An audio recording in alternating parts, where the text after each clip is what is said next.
Bagatelle, référence des parcs d'attractions sur la Côte d'Opale depuis plus d'un demi-siècle. Une quarantaine d'attractions, dont 5 montagnes russes, et Silverwings, nouveau manège à sensations qui propose lui d'entrer dans l'impôt d'un pilote de l'air. On se sent un peu retourné, la tête à l'envers, un peu de vitesse. Le matin, ça fait du bien, ça remet un peu tout en ordre dans le ventre. Ouais, c'est bien, c'est sympa, c'est cool. Ouais, ça tourne. Non, en vrai, ça tourne beaucoup, mais ça va. Oui, c'est très bien. J'ai juste l'impression que ça va s'ouvrir quand on a trop la tête à l'envers, mais ça va, sinon c'est cool. Donner du frisson, offrir des montées d'adrénaline, innover sans cesse, c'est la quête perpétuelle de tout parc d'attractions, tout en restant fidèle à son public d'habitués.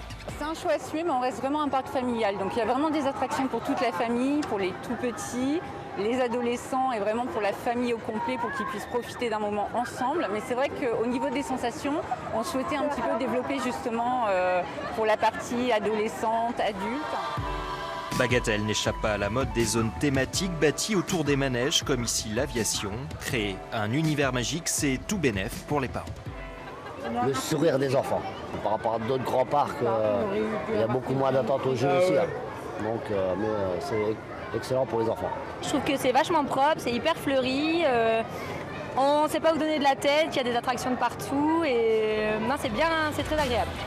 Étendu sur plus de 20 hectares à 5 km de la mer, le parc séduit aussi bien dans les airs que sur l'eau ou sur les rails. Environ 300 000 visiteurs par an.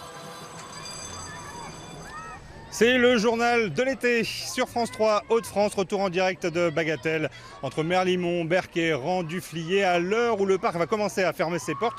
Donc tous les visiteurs sont en train de quitter le parc peu à peu. On est avec Emmanuel Lefebvre, le responsable commercial du parc Bagatelle. Bonsoir. Bonsoir Christophe. Alors ce parc, il a une histoire particulière parce qu'il est vieux dans l'histoire des parcs. Alors en effet, historiquement, c'est le premier parc d'attractions qui a été créé en France. Il a été créé en 1955 par une famille d'industriels du Nord.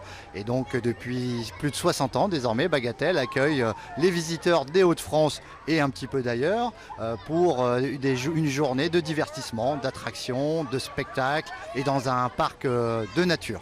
Alors, la famille des créateurs, elle est toujours présente ici. Alors on a la chance notre directeur actuel et le petit-fils du créateur du parc en effet. Alors pourquoi ici? C'était une position, j'allais dire, idéale. Je pense qu'à l'époque, la mer, la Côte d'Opale commençait à attirer les gens des Hauts-de-France. Et puis c'est un positionnement où les gens des Hauts-de-France viennent régulièrement en vacances. Donc c'était, je pense, l'endroit idéal. Alors il faut dire qu'il y a une vraie culture des parcs d'attractions dans cette région Hauts-de-France. Vous possédez aussi un autre parc qui est parmi les plus anciens, c'est la Mer de Sable à Ermenonville. Mais on peut citer tous les autres parcs, le parc Saint-Paul à côté de Beauvais, il y a le parc Astérix, il y a évidemment le parc Astérix qu'on pense parfois être en région parisienne, mais il est bien dans les Hauts-de-France. Là on découvre les images de tous ces parcs et puis tous les parcs belges, Plopsaland, Walibi, etc. Comment on explique cette variété? Il y a vraiment une culture du plaisir, de la fête dans notre région. Je pense que les gens des Hauts-de-France sont des gens joyeux, quoi qu'on en pense.